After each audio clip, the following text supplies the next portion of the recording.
So we'll welcome Curt, and we're eager to hear your presentation. Curt is a professional engineer working in the area of, well, the climate change connection. We all can do our part, and he also works with groups of engineers in our community to talk about, I guess, what would you say, Curt? Design with the idea of climate change being considered? Yeah, the work I do with the engineers is currently is largely to do with adaptation and adapting design. So like structural engineers, I'm not a structural engineer, digital electronics is my game, but I do talk about, yeah, that's what we're focused on for currently, but the Association of Engineers Geoscientists Manitoba is actively considering where should the what role should the association play when it comes to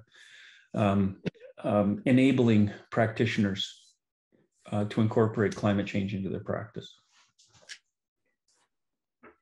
Okay, I think we're ready for you to start, and we expect that some people will continue to join us. Hope they've all remembered that daylight savings time began this morning. Good. Oh, that's great. Okay, thanks, Virginia. And I'll if you can see my screen, I'm gonna do try to present less and discuss more this morning. So I do think there are some key ideas that needs to be covered as foundational, and then we'll get into. We'll focus on solution and we'll focus on the details of solution, and that's where the conversation is going to be. So with that said, start with just an introduction to myself and where do I come from here. The organization that Virginia mentioned, Climate Change Connection, is a nonprofit, actually it's a charity, that works on educating Manitobans and on working with different groups on solution.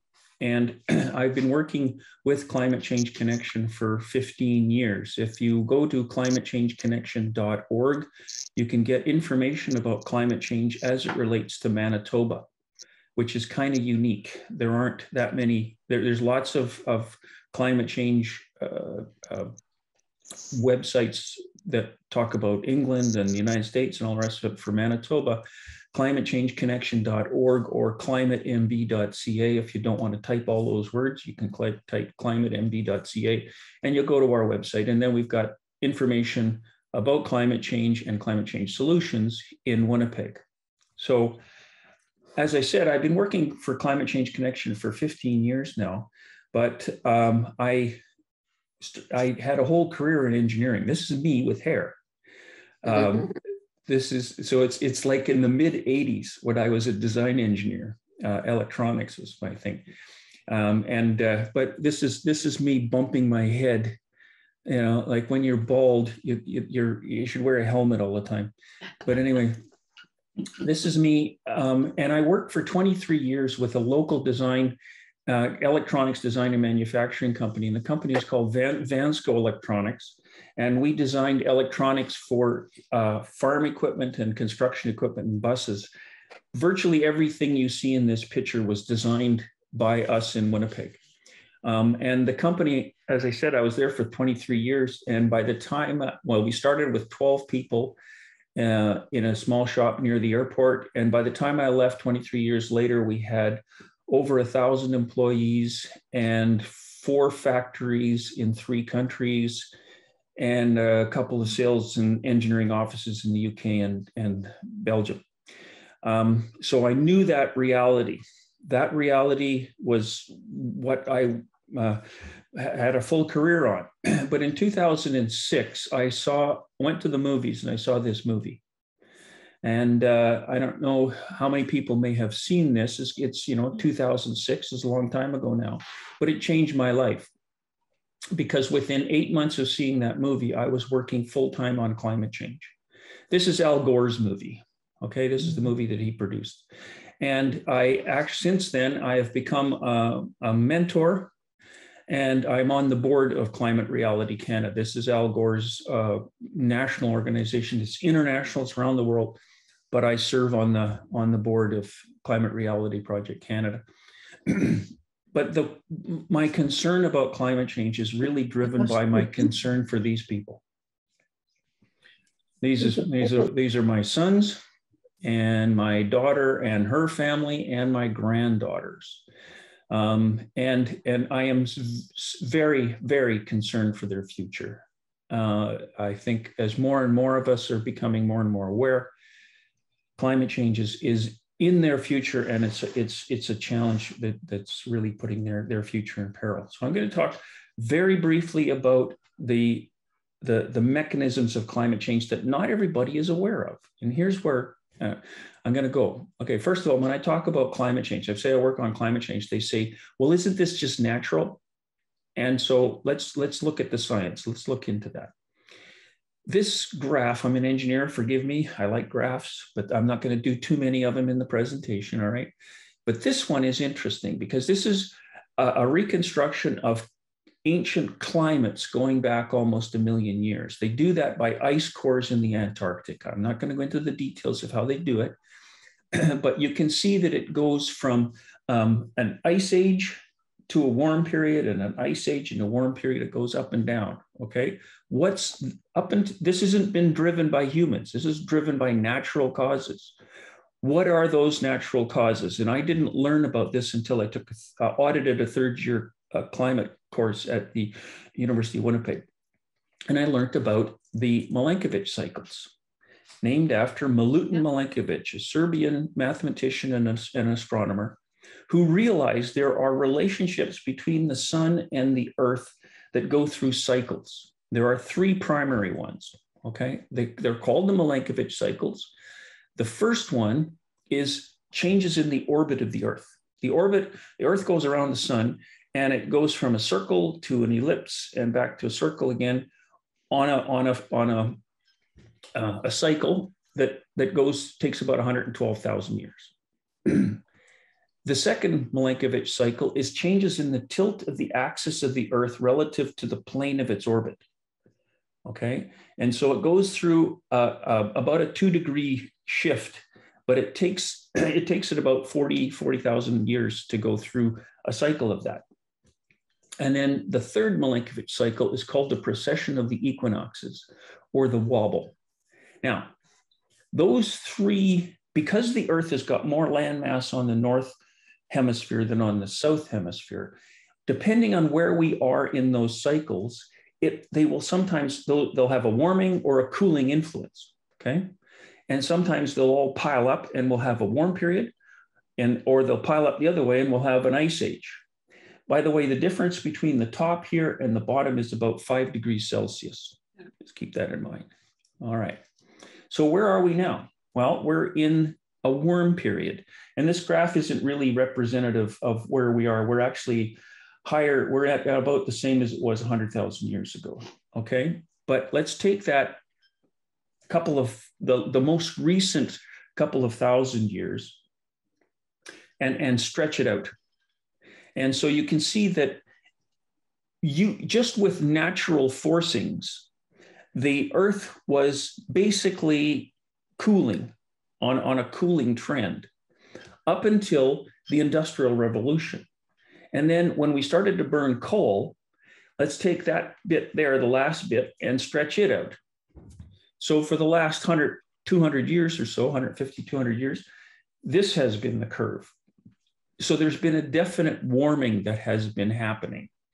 And within it, this portion, the most recent 8 years, have been the warmest in the record. All of the readings that you see here are on a database from NASA. They're on a global instrument record. The hottest 8 years have been in the last 8 years. So there's a definite warming trend going on here. And it's been driven by the greenhouse effect. So the Earth receives a fairly constant, it only varies by about 0.1% over a 22-year cycle. And we absorb radiation from the sun and then re-radiate it back in a balance.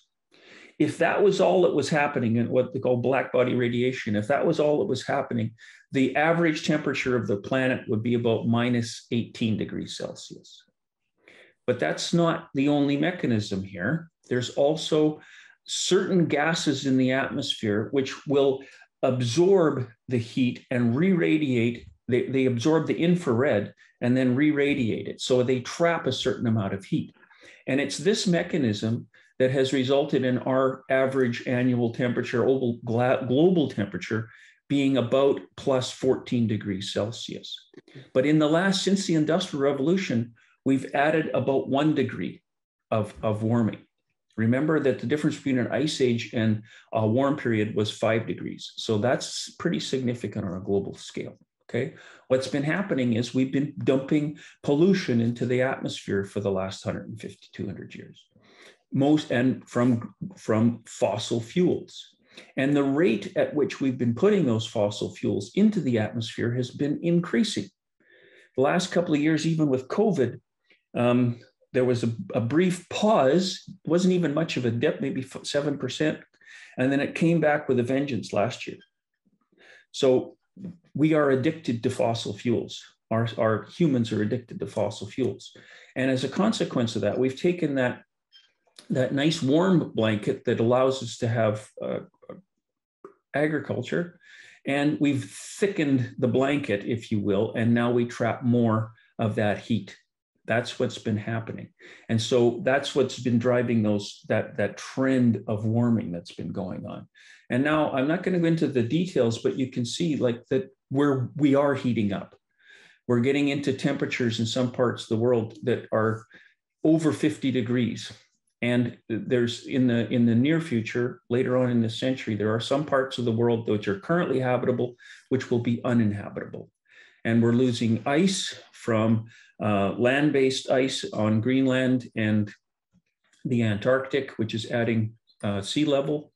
And we're seeing more typhoons in certain parts of the world, more hurricanes, et cetera, more destruction, more droughts happening in, we had, just had 2 years in Manitoba of pretty significant drought, and drought in British Columbia this past summer, resulting in fires and destruction. So I'm not going to go into the details of that, but the most important consequence of all of this disruption that climate change is causing is that it's displacing people. And because of its impact on their ability to grow food, their ability to make a living for themselves. A lot of the pressure at the southern border of the United States is people that are not simply wanting to make a fortune in the United States in the good life. They're actually fleeing from starvation in Guatemala and places like that, where climate change is making their ability to grow crops profitably more and more difficult. So they're desperate people that are all over the world.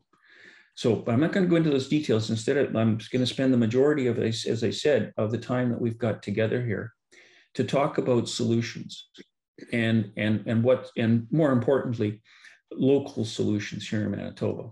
So, and so we're going to start with at a global level, and where the solutions are coming from. There's a lot of criticism of the Conference of the Parties, COP26, and the efforts that are going on with the United Nations to curb greenhouse gases. But it's important for there to be agreements internationally. And there was an extremely important milestone that was reached in 2015 with the Paris Accord. And in that agreement, all countries of the world agreed that we need to get off of greenhouse gas emissions. That's profoundly important.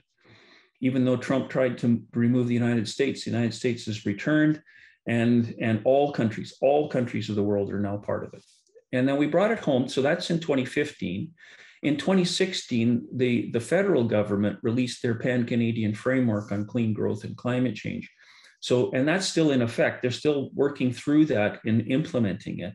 from 2016.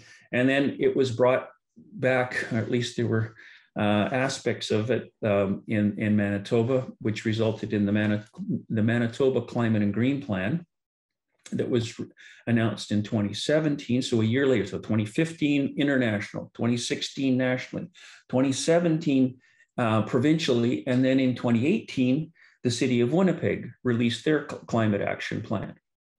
Now, I've got a lot of criticism about those plans. The implementation of those plans has not been very successful. There's not, in my mind, not a lot of effort's been going into them. I've got a lot of criticisms of them, even though I'm working with all levels of government to see what we can do, and I'm seeing where we can go. But this, okay, someone was mentioning a couple of weeks ago, the IPCC, the Intergovernmental Panel on Climate Change, released their, they have a series of documents that they release every 6 years or so called assessment reports. This is AR6 that was released, and they've got different working groups. Working Group 2 was just released a couple of weeks ago on impacts and adaptation. But this report here, I think, was more important than AR6. This one, called the 1.5 report, the IPCC is a group that the United Nations, group of scientists, the United Nations calls on and says, there's so many scientific papers out there, we as policymakers, we can't possibly make head nor tail of them. We'll call on you scientists to summarize things for us. And so that's what they do. That's what the assessment reports are. That's what this report was. And specifically, they asked the scientists in the IPCC, they said, okay, we're talking about trying to limit the warming of the planet. I had mentioned that the difference between pre-industrial and today is 1 degree. We're talking about what would be the difference between 2 degrees, because up until recently, they've been talking about trying to limit it at 2 degrees. And then scientists are starting to say 1.5 is more important. So in this report, they were asked, what would be the difference between the two in terms of impact? And how do we get there? How do we maintain that 1.5 degrees of warming? So again, I apologize for graphs, but this one here is important. This one shows the path of warming that the planet has been on. I showed you that earlier, and it projects it into the future. And it says, okay, if we're going to stay in that green zone, if we're going to have the temperature continue to warm for a while, but then to level out and be livable, and that's really what we're talking about, having a livable climate, what does our emissions, what are the differences? And elsewhere in the report, it talks about how actually significantly different that half degree makes in terms of habitat destruction, et cetera, and coral reefs, et cetera. But how do we keep it at 1.5? Well, that's this one here. And really, this one is profoundly important, because what it says is that this was released in 2018. That report is 2018. It says that by 2020, we have to dramatically reduce our greenhouse gas emissions, cutting them in approximately in half by 2030, and then to net zero by 2050. That's a big undertaking. And so, as I said, the plans that have been implemented or not implemented so far are not getting us there. And the young people are not happy with that. This is a picture of Greta Thunberg. You probably heard her name, and how she's rallied young people around the globe to this crisis. And here in Manitoba, I was happy to participate in one of the, if not the biggest rally that's ever been at the legislature in 2019, where it indicated that a lot of people are concerned. And I think you on the call are concerned. So that's the problem. Okay, let's leave that. We got the problem, we get it. Now, what are we supposed to do? Okay, let's go there. This is what I believe we need to do. We need to build resilience here in Manitoba. And I work in Manitoba. I don't work, even though I'm on the board of the national board, I work as a representative of Manitoba talking about our efforts within the national framework. But I've been focusing on Manitoba because when I started to get into climate change 15 years ago, I was thinking globally and it just depressed me. So since then, I've been going to what can I really change? What can I actually have an impact on? And I think I can have an impact on Manitoba. And I think that's what we all should do, is just what can I actually do and focus on that. So we need to build our local resilience. We need to be able to meet our basic needs ourselves without fossil fuels. In a nutshell, that's what we have to focus on. And so what that means is we need to be able to feed ourselves. We need to be able to keep our homes and buildings warm, and we need to be able to move goods and people. Those are the three essentials, okay? And in a nutshell, we need to be able to feed ourselves locally without fossil fuel-based fertilizers and without diesel for the machinery. We need to be able to warm all of our buildings without natural gas, and we need to be able to move all goods and people without gasoline or diesel. And we need to use our electrical and hydro resource effectively and efficiently in order to meet those challenges. And that's what I'm working on. And that's what I'm going to expand upon here. We released in 2021, in February of 2021, we released this booklet called Manitoba's Road to Resilience. And I'll put a link to it actually in the chat so you can take a look at it yourself when you want to. I'll just put it in the chat here. There you go. You can click that and check it out, because what the Road to Resilience does is it outlines a pathway to a climate resilient, fossil fuel free future. So we have there's an introductory chapter, and then there's an additional 7 chapters. So we've got 3 technical chapters that talk about mechanisms within those things. How do we heat our buildings? How do we move? How do we feed ourselves? And then how do we use our electrical resource to meet those challenges? Okay.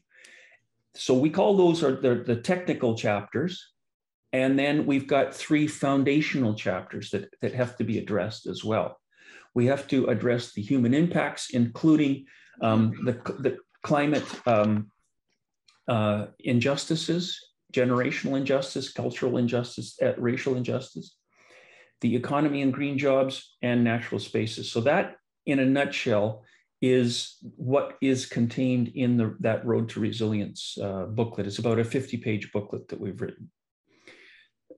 Now, I'm going to go into some of those elements of that pathway, okay?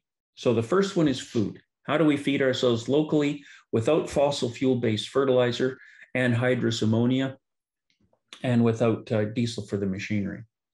We have to feed ourselves locally. Gardening is a really important part of the solution here. And this photo is actually taken in South Osborne, because the folks in South Osborne have taken the grass along Churchill Drive and turned it into a community garden and orchard. And they've outfitted it with watering stations and water collection and composting. So there's gardening at a neighborhood level. There's getting close to local producers with CSAs, customer supported agriculture, CSA, and being able to connect directly to farmers and have food delivered directly from local farms. Instead of getting carrots from California, you get carrots from Port-au-Prairie. And in the agriculture, so there's food and agriculture. They're related, but they're separate. And because if you're in agriculture, you have to make money as well as being able to provide food. And there's a very exciting initiative a lot of farmers are learning about and working to incorporate regenerative agriculture in their practice and still maintain a profit on the farm. So And so there's local food with production methods like this, and recycling organics, recycling nutrients is a big part of this. Whether that is at the household level, in your own backyard composter, if you've got a garden and you can recycle the compost, at an agricultural, at an industrial or agricultural level, recycling the nutrients through agricultural composting, and industrial composting. This is a photo at the Forks.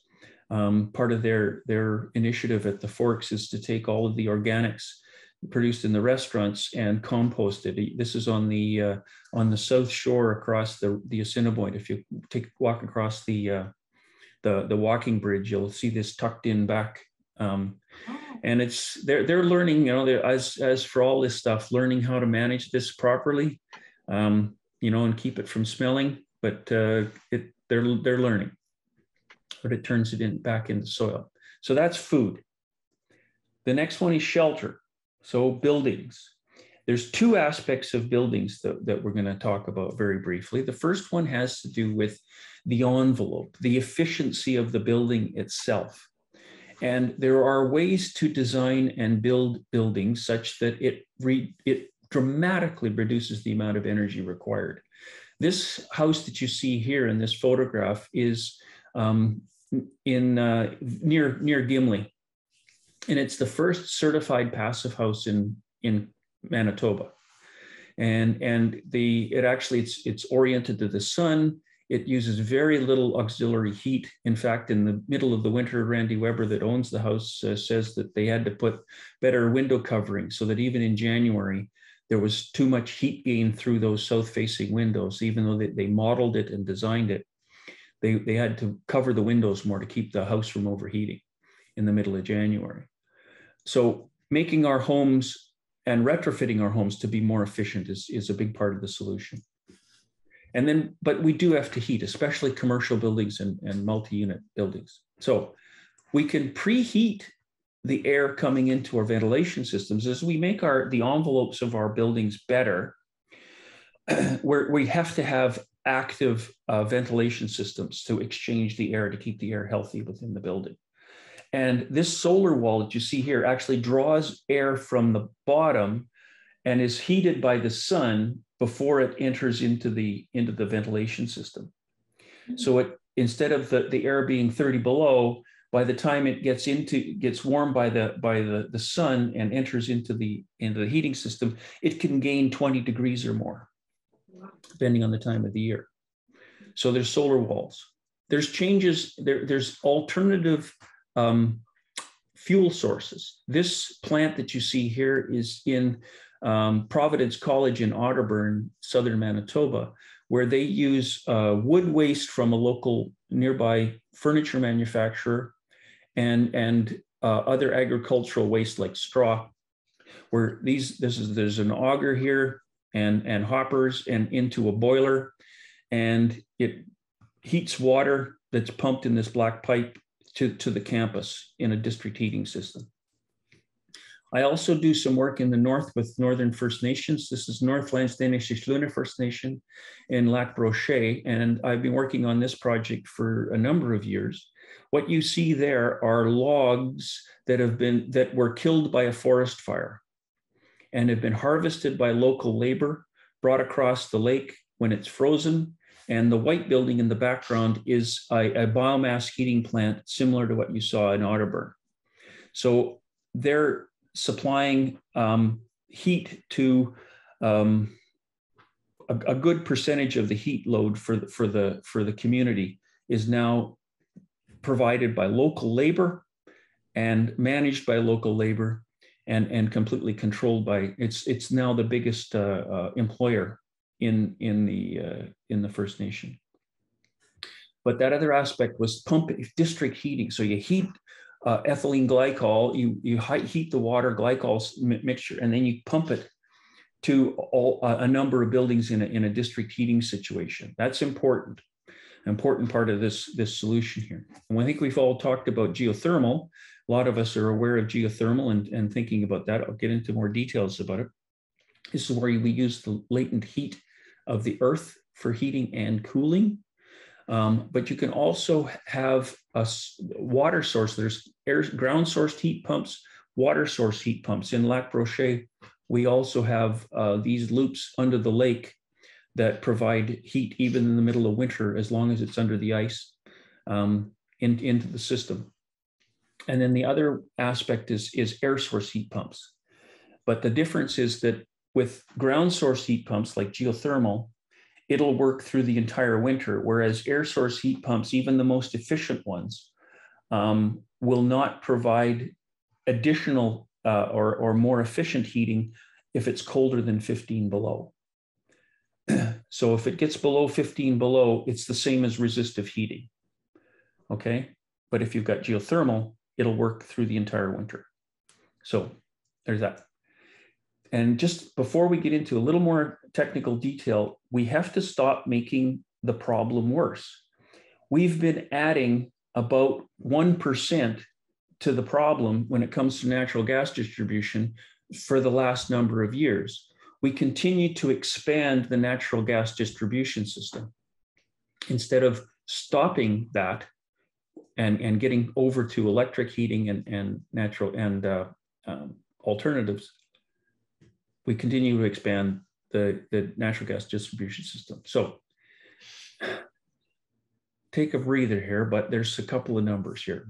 Basically, what the work that we've been doing with the Road to Resilience now, since we released it, was to do an analysis of, can we make the numbers work? Can we actually solve this here in Manitoba?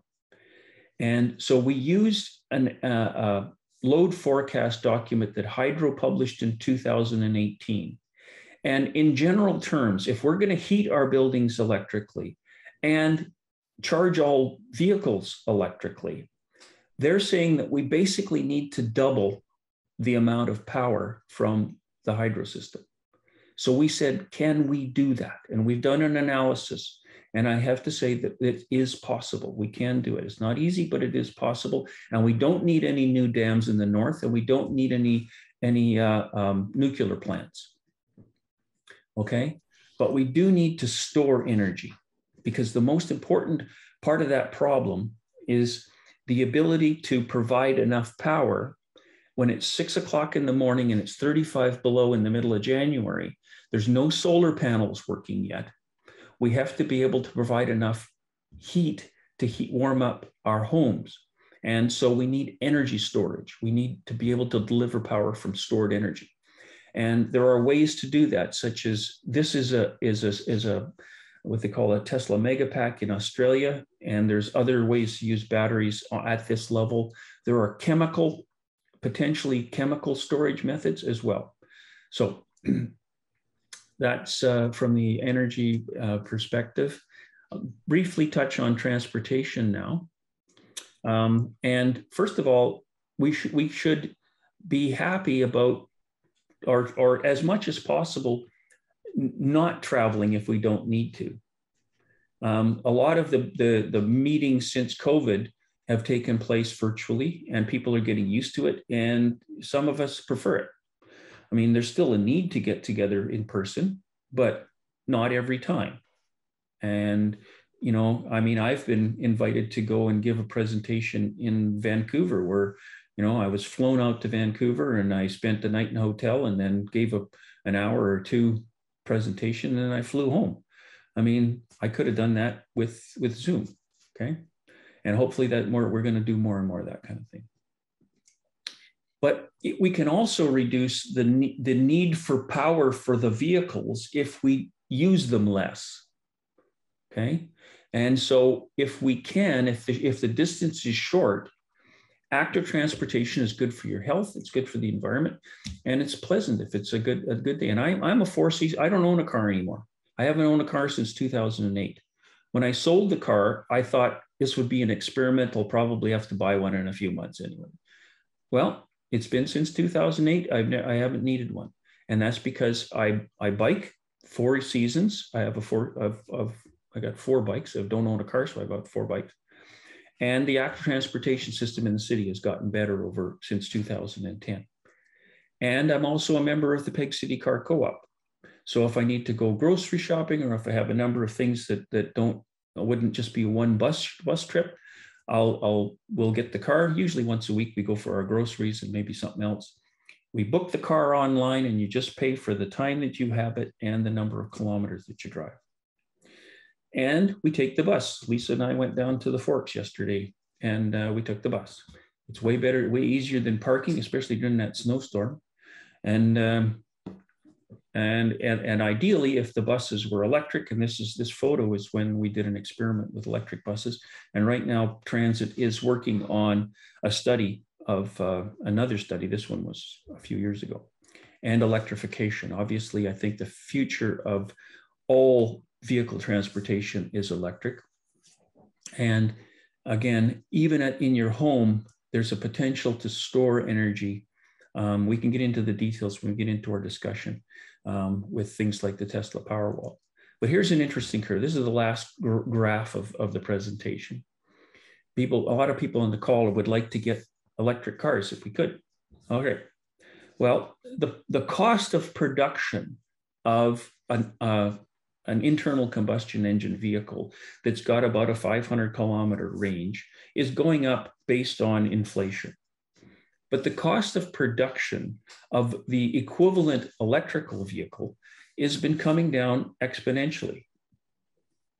And this projection here said that the two curves should meet somewhere around 2023, so sometime next year, where the cost of production, now there's all kinds of other issues when it comes to demand and production capability in the factories and things like that, especially with gas prices being at $1.70 right now. I just read an article this morning in the Free Press that the demand for electric vehicles is through the roof, and the waiting is forever. So my daughter-in-law bought a Volkswagen ID4 and got it delivered just around Christmas time, and she got it just the right time, and it's a great machine. Anyways, so there's the potential, and let's think about what happens when those two curves meet. The demand for internal combustion engine vehicles will fall off precipitously. Nobody's going to want one. And nobody will even want, and then even the market for used ones will become very challenging. So that's for vehicles, for cars.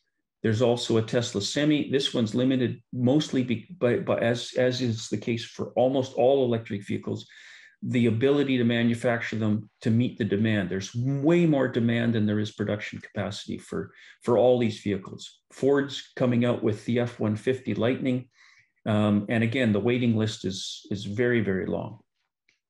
But the future of transportation isn't necessarily just new cars and maybe even car share, but also maybe self-driving, autonomous vehicles, that may look completely different than what we're used to. And they're experimenting also with autonomous farm implements and things like that.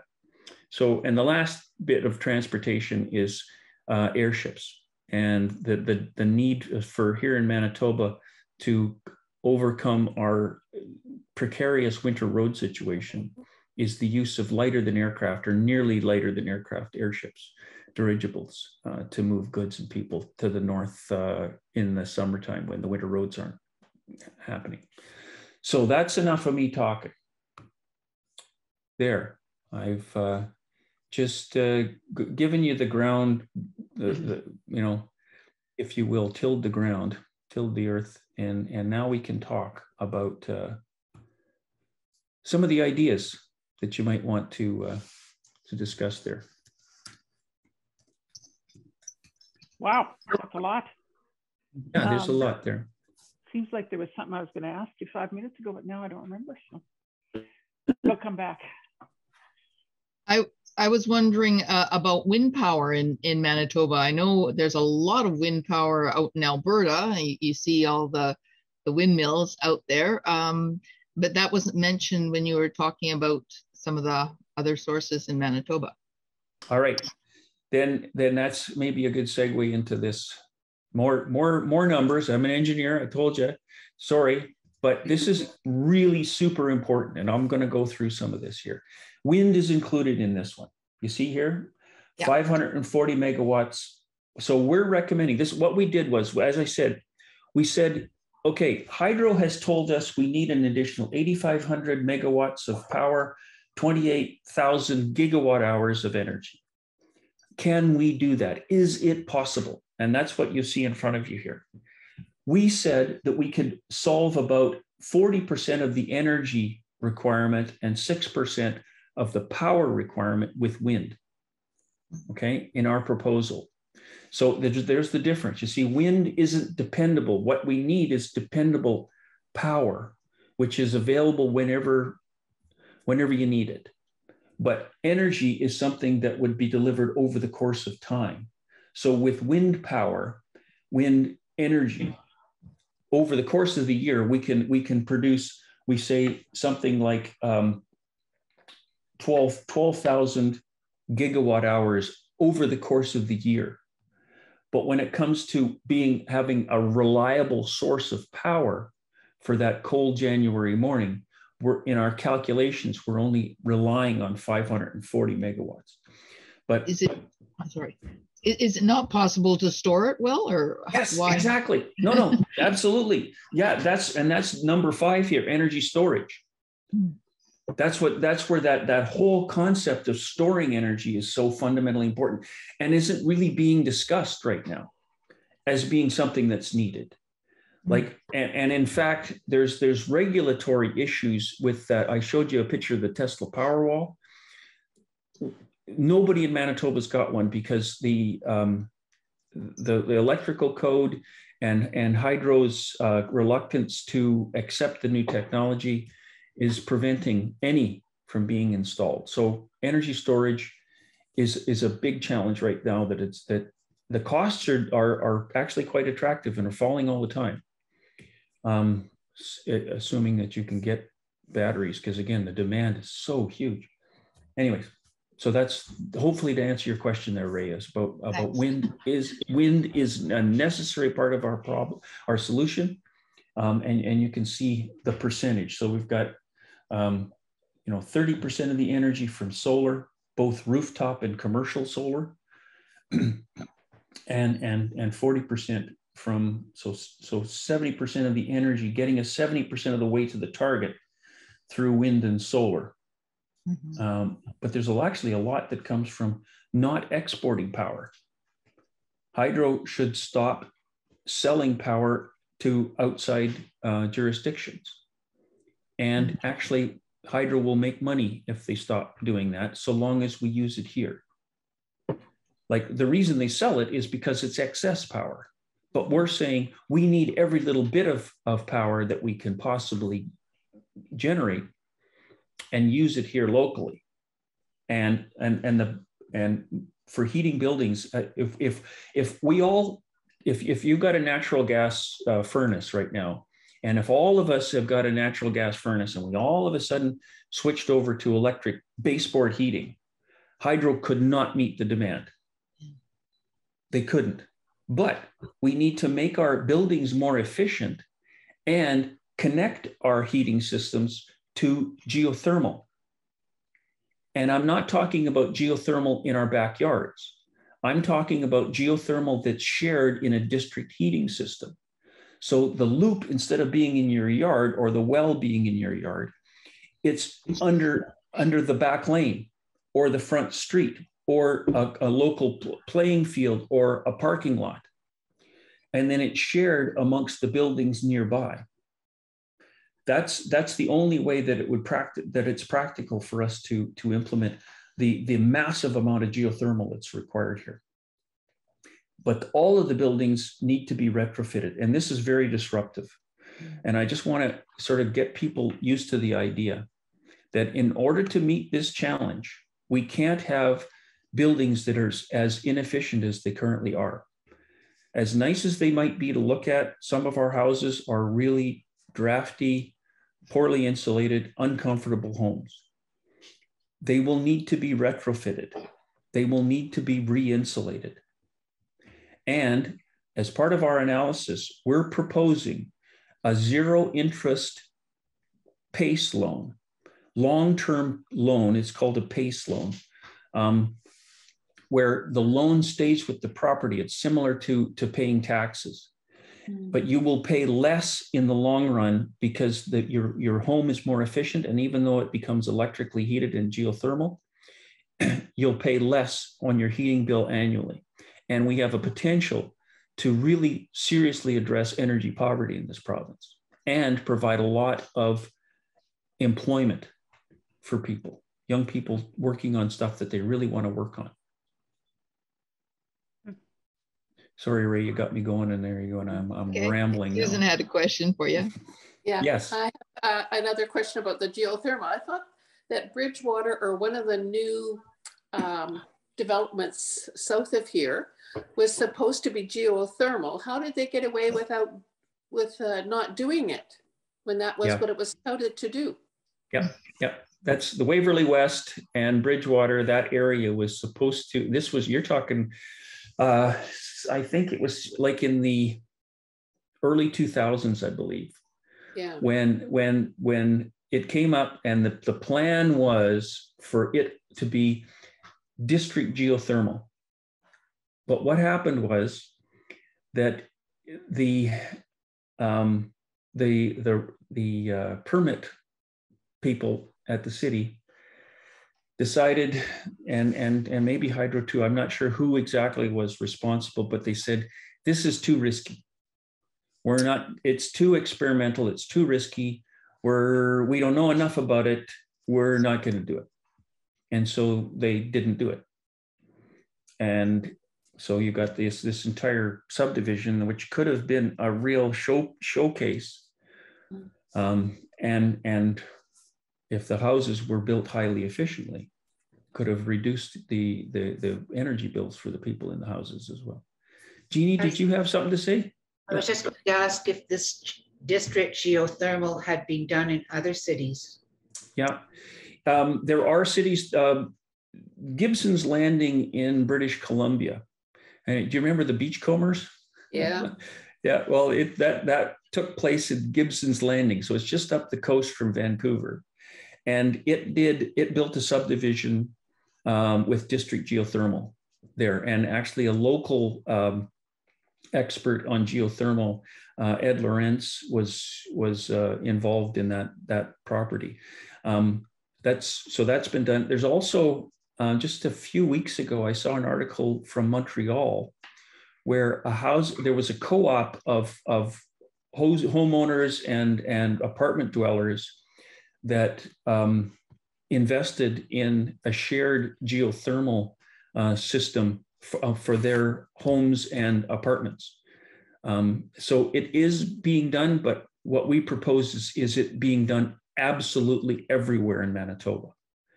We're talking about the effort similar to what was done in 1940 with World War II here.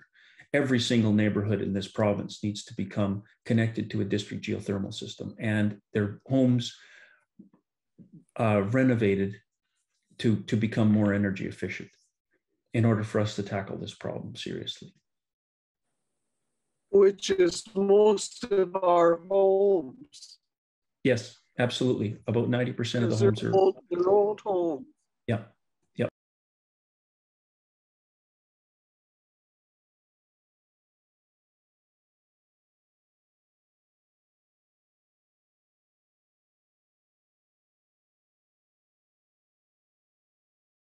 Heating that you had before, but it's super disruptive. It'll mean thousands of jobs and result in a home that's not drafty, that'll be very comfortable.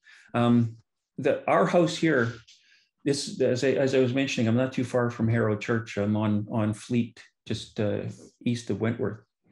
And we bought our house in 2007. And before we moved in, we gutted it and insulated it as much as we possibly could. We gutted it right out to the walls, which is good because there was no insulation in it whatsoever. And it already had triple pane windows, but it was no insulation. So, but what I'm saying is, and our house is now electrically heated with an air source heat pump as well. So one thing that my wife and I both comment on continuously is how comfortable this house is. Whereas there's no drafts. With triple pane windows, we can sit with your neck to the window and it's 30 below with the wind and you don't really feel uncomfortable. There's not many of our friends that we visit their place that you can say the same thing. So in addition to the energy savings, the greenhouse gas emissions reductions, we also gain comfortable homes. That's the bright side of this picture. But the path to getting there is super disruptive. And expensive. And expensive, absolutely expensive, yeah. But what we're talking about is a long-term zero interest loan.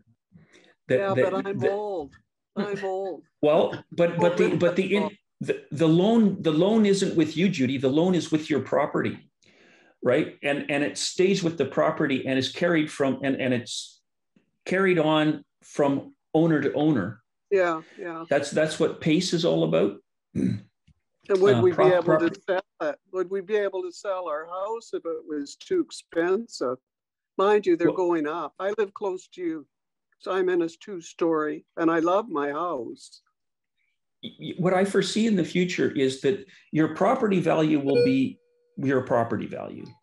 Okay, you have when you sell your house, you've got what usually people declare what their energy costs are, what their taxes are, and what the property cost is, right? I've envisioned an additional line for what your PACE loan is in addition to that. But because if you've had the PACE energy improvement, your utility bill is going to be lower. The net is going to be lower. Like even though you're paying this PACE loan and you're paying utilities, because you've got a more efficient home, the two together is less than what it was before with just the utilities. Yeah. You see? Sure. Right. And it carries on with the property until it's paid off. And there's an additional benefit, I think, potential benefit. Once we as home sellers and buyers start to realize the value of an energy efficient home, that it's actually more attractive to have a house that's cheap to heat than it is to have granite countertops. Oh, for sure. Right. But right now, people go into a home and they go, oh, look, granite countertops. This is attractive. They don't even look at what the energy bill is. Right. Whereas they should, that should be the first thing. And there's another initiative. Edmonton's done a thing where you've seen the Energy Star on appliances, when you go to buy appliances. Well, there's a program that NRCan's got where you can do an assessment of a building and put the same kind of label on a building. And what we propose is that we need to make energy more visible when it comes to the marketplace. And people in the Winnipeg Realtors Association are all over this, but the market's not there yet.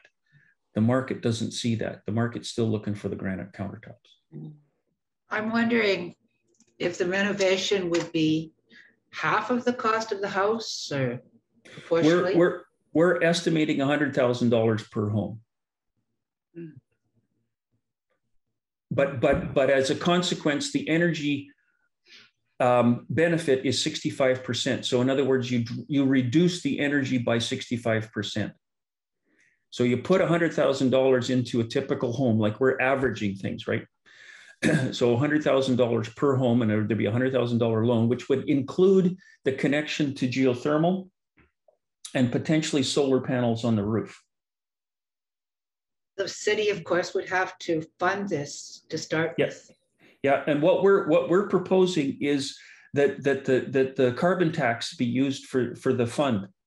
And we've modeled it. We're not yet ready to release our findings. I've been working with an economist from the University of Manitoba and an undergrad to verify the numbers, but it looks very promising that we could do this. Using the carbon tax, because what we've done is we modeled it because the carbon tax is going to increase $10 a year up until 2030, up until I forget what the year is, that it reaches its maximum. And then we say that it's going to be steady. It's not going to go up after that, but the amount of revenue starts to fall because the amount of carbon we're using is less, right? As we go into the future, the cost per ton of carbon becomes more, but it costs us less because we're using less carbon. That's what we're currently modeling in our analysis. Plus, you have to put in the wiring for the electric cars, and yes, and I hate to think what a new battery would cost on an electric car. Yep, absolutely. Very good observations, Judy. Hydro's distribution system would be there'd be a tremendous amount of new work required for hydro and for homeowner, like home wiring. Yep. I've been hearing that the construction of batteries for electric cars is anything but green, really high pollution. Is that true? Yeah, but I've come to realize that humans, like we just require a lot of resources, and it's a matter of choosing which ones that we adopt. But the other thing is that the technology in batteries has been changing, and the research is tremendous. One of the most harmful from a human point of view in the construction of current lithium-ion batteries is cobalt. And cobalt currently comes from the Republic of Congo, and they use child labor and things like that. It's horrible. But there's new technologies that potentially use less cobalt, and some don't. So what I'm saying is that there's nothing that we do that is absolutely no impact on the planet. We got to decide what it is we're going to choose to do, and approach it as responsibly as we can. I had a question about food consumption. Like it's great to try and eat locally, and it works for some things. But what about all the things we've gotten used to that are from the tropics, bananas and citrus fruit and coffee and things like that? Is there some way that we can grow those products in our kind of climates? Or how do we wean people off all these foods that we're so used to being able to get?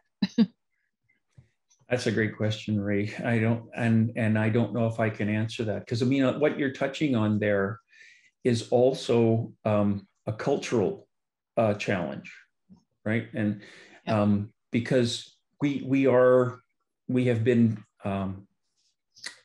programmed, shall I say, since the 50s, since World War II, to be consumers, right? And to just sort of expect bananas in the middle of winter, and expect certain luxury, what used to be, when my grandma was, to have oranges in the middle of winter or was like unheard of, like the things that they were used to eating seasonally. Whereas now we kind of expect to eat exotic things whenever we want to. Yeah. And I can't, that's the toughest one, actually, yeah. Ray, is the cultural shift. Will we be able to live within our means, if I can put it that way, live within our climactic means? The older people will, but the younger ones will never. It's a me generation, but maybe I would not. disagree I would disagree with that, Judy. I think the younger people they've got more at stake. Aware. And I think they would be more motivated to make changes. We saw my husband and I saw the play this week at the warehouse called Seasick, which was wonderful. It was a lady that she was a journalist, and she was talking about her experiences with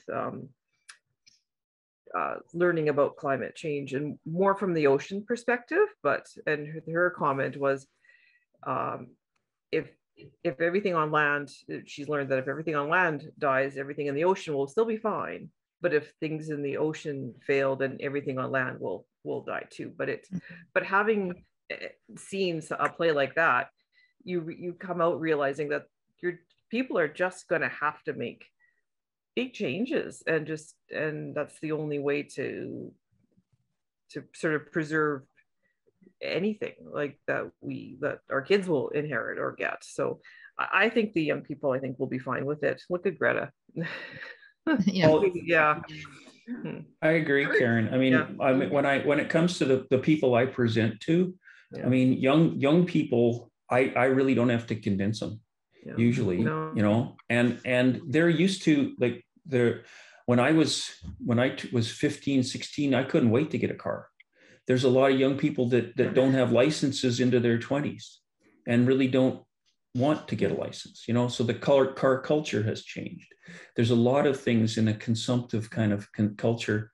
Sure, there are some young people, you know, still in high school that say that culturally they got to get the right fashions and stuff like that. But I think as a whole, I wouldn't be as pessimistic at all. I think the young people, the Greta Thunbergs of the world, have a huge influence on the culture of young people. We never had. I wanted if you could answer a couple of really basic questions about the car co-op. A lot of us live in areas with that are densely enough populated that it would make sense, but there aren't any cars within a reasonable walking distance. Mm-hmm.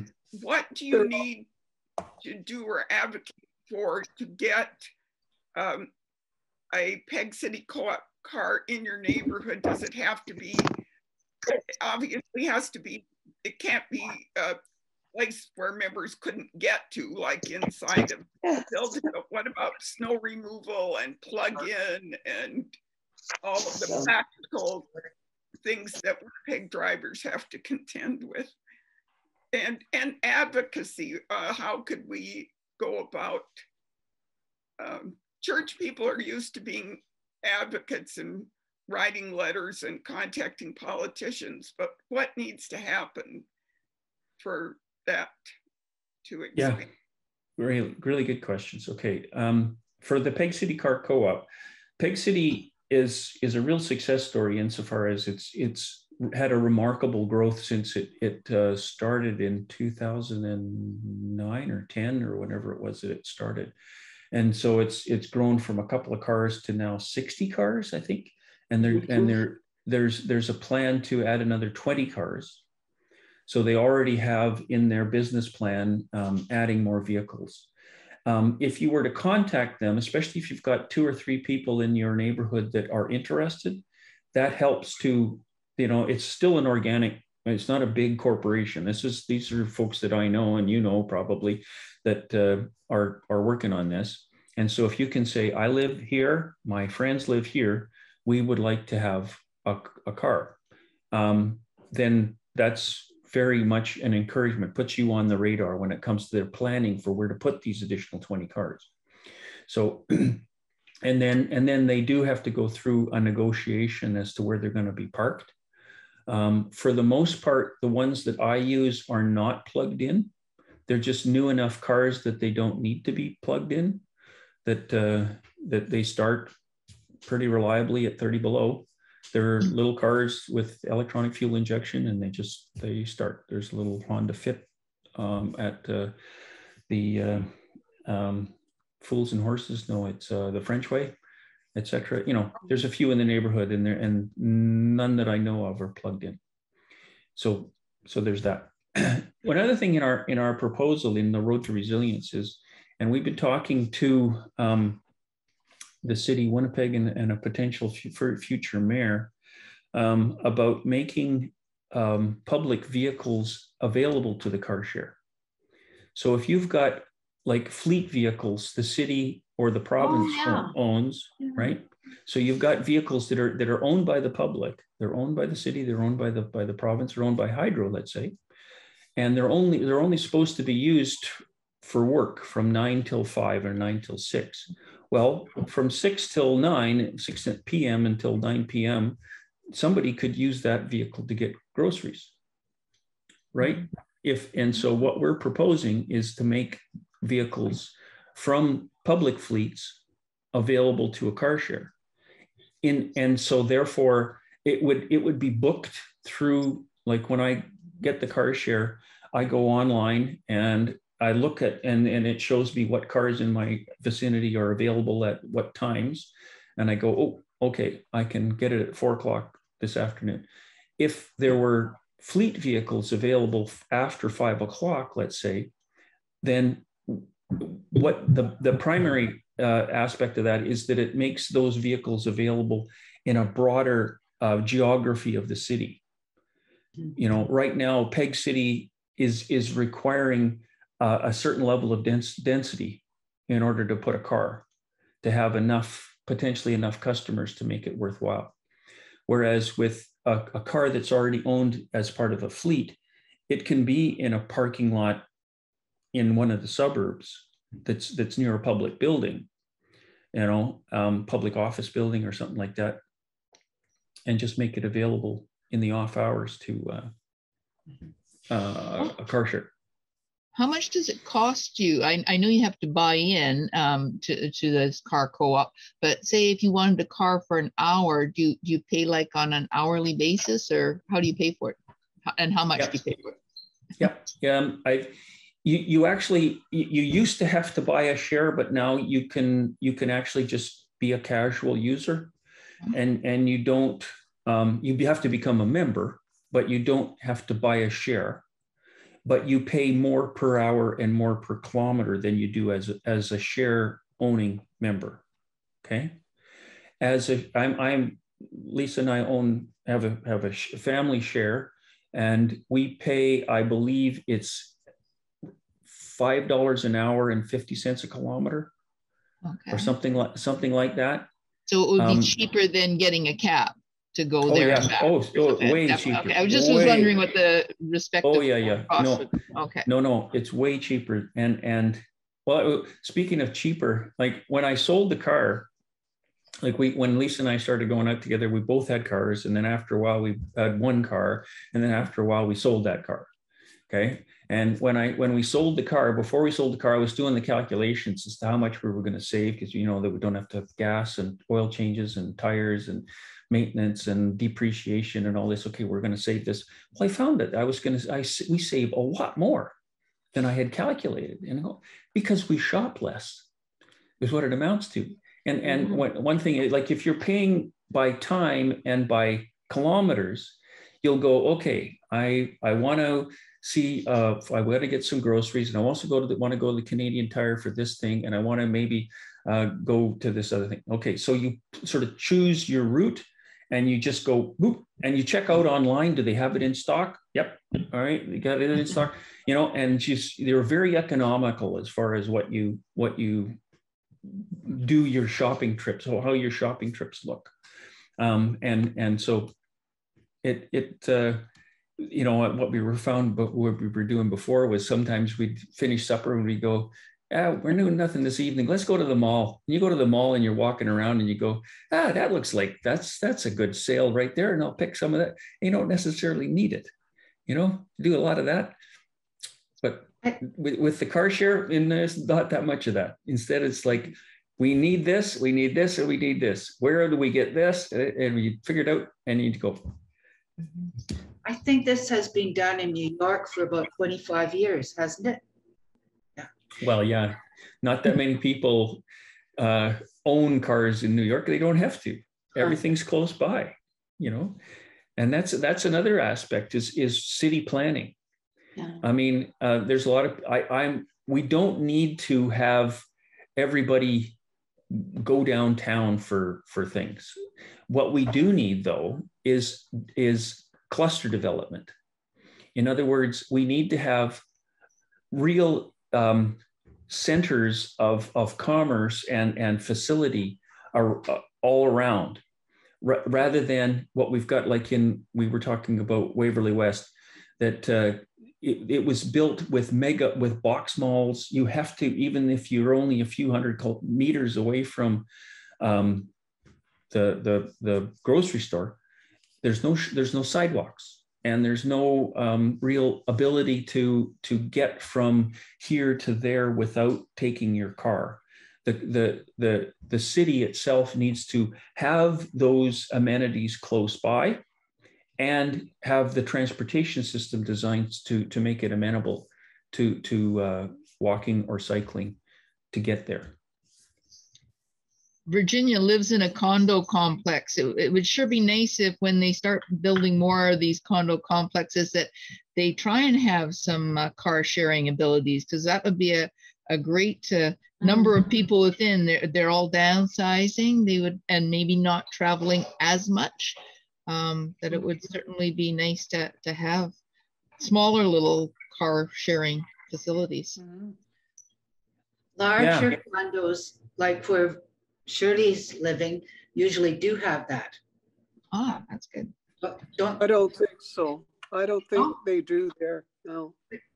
Shirley, could you not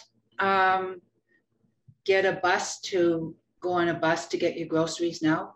Oh, I suppose I could get on a bus, yes. But I mean, a bus belonging to the Parkway. Oh, yes, I see what you mean. Yeah, I thought you were talking about the, you know, sharing a car, Pig City or something. But yeah, most of the senior residences do have a van or some sort of transportation. Will take you shopping on a certain day. You have to sign up for it. Yeah. But just even in regular condo complexes, having car sharing might be an ideal situation there. Yeah. I wanted to ask a question about, I've heard bits and pieces about our neighboring city, Selkirk. I think they're working. I've forgotten the name of the person or his position in Selkirk that's working hard at climate change. And so I don't know all the projects, but it looks like there's obviously possibilities of changing things for a larger community. Yeah, good observation, Yvonne. The Selkirk is really taking a leadership role, and it's largely because of I can't remember the people's name either, but they worked with IISD, the International Institute for Sustainable Development, and came up with a climate resilience plan that's actually really remarkable. It's actually a lot of other municipalities are looking at it as a model plan, and they're working on things like bike routes throughout Selkirk, and making sure that it's part of all of the street renovations that they do, and trying to institute a climate change resilience perspective into anything they do. Yeah. So is there someone, for example, like Virginia talked about, you know, church people being advocates and so on. Is there a department or person here in the city that has some responsibility for that? That's a good question. Because where do we send our letters?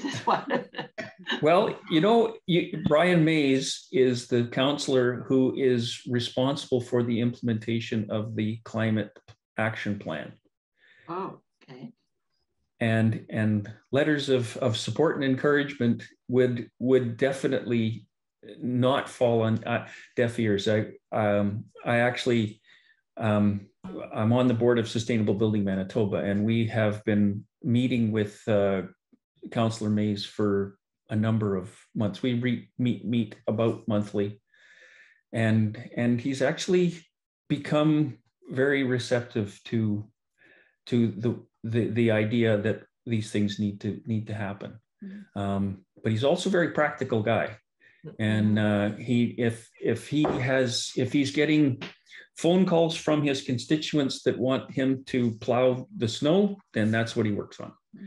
If he gets constituents that say, what the heck are you doing about the climate action plan, then he has justification for doing work on the climate action plan. And I mean, we actually helped sponsor a council motion, which got the city to Public Works to study what would it take to get the city off of natural gas for heat. And the motion was passed by committee. This was about 6 months ago. Actually, it was more than that. And the deadline went past without delivery of the report. But they are working on it, and I know that. And I've talked to the consultants who are actually very capable, and it's very encouraging. It's called the Climate Energy Investment Report, CEIR, which should be released before too long, the Community Energy Investment Report.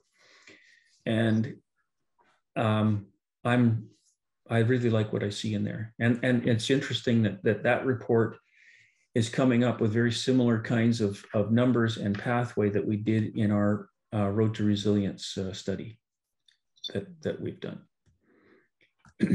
And my other question is about the new developments. Is there, I think you mentioned certainly Waverly West and the other Bridgewater.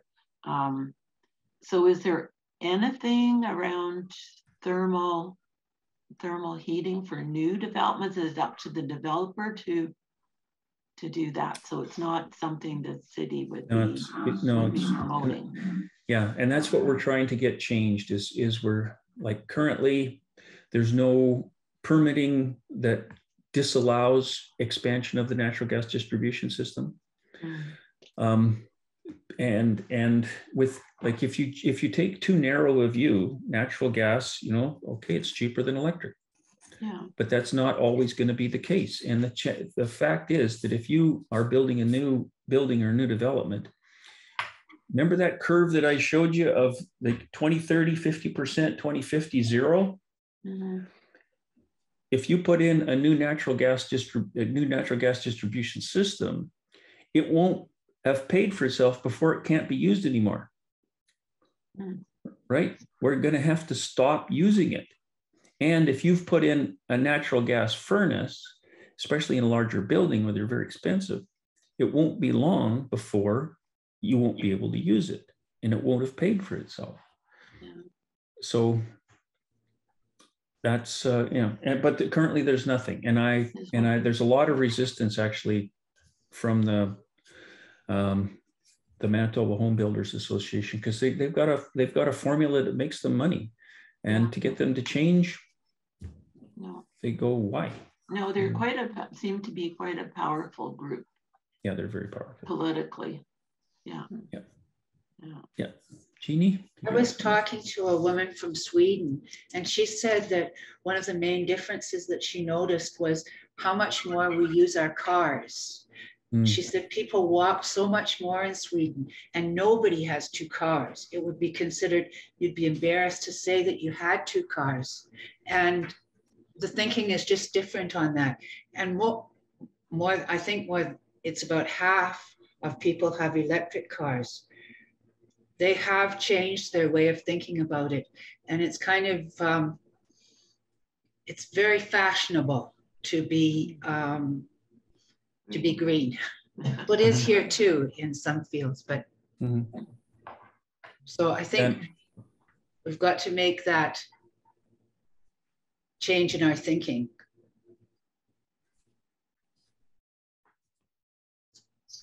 Well, we def. I'm looking at the time. I'm thinking that our cars with this. I'm just looking at, it's getting close to 1 o'clock. We told Curt, I think, that we usually go about 45 minutes. We're over an hour now. So if there's one or two final comments or questions that people might have, I got lots of questions like, what would you do with Harrow Church and the building there? And how do we get thermal energy into Fleet Park and all that kind of stuff? But that's a whole nother hour or two, I suspect. Maybe we'll have to have you back. So. Anybody else? That was my question too. You know, what can the church do? Well, maybe this is a setting up for session 2. It's been just great having you with us, and I suggested in my email to you that from the proceeds from our soup lunch, we could make a small contribution to a charity of your choice. I did not realize that actually Climate Change Manitoba is such an organization, but have got a suggestion for how we could thank you for today. Yeah, the Wilderness Committee. Okay. Is that the Wilderness Committee Manitoba? Yeah. It's a national organization, but they do also have a Manitoba chapter. They do really good advocacy work. They're more outspoken than I usually could be about some things, and you know, stopping the logging in our parks and stopping some of the stuff that's going on. The Wilderness Committee is what I would recommend. And thank you. And thanks for the soup, Ray. Thanks for that was terrific. I had my soup before I joined the call because I knew I wouldn't be able to eat while I'm giving my presentation, but it was delicious. I think it might be from either Shirley or Susan. They're 2 of the major soup makers there that did some of the vegetarian soups. So I'm not sure who else, but I'm glad you enjoyed it. Thank you. Terrific. Okay. Shall we call it a wrap for today? Yeah. I think we could call it a wrap. Thank you, Curt. I think a couple of numbers I'm going to take away are by 2030, we need to have reduced energy emissions by 50%. And within the next year or 2, the cost of an electric vehicle will be equal to or lower than gas. The cost of production, like how the market works because of supply and demand and all that. Okay. But the potential's definitely there. Yeah. Which means if you buy a vehicle and keep it for 10 years, it may not be very cost effective to buy a new gas powered vehicle next year. Yeah. Okay. Thank you all for your participation. Thank you to the soup makers and the soup buyers, and particularly to Curt and to Virginia for organizing this for us. And we'll look forward to further conversations, I'm sure. Thanks for the invitation. I'm delightful. Okay. Bye.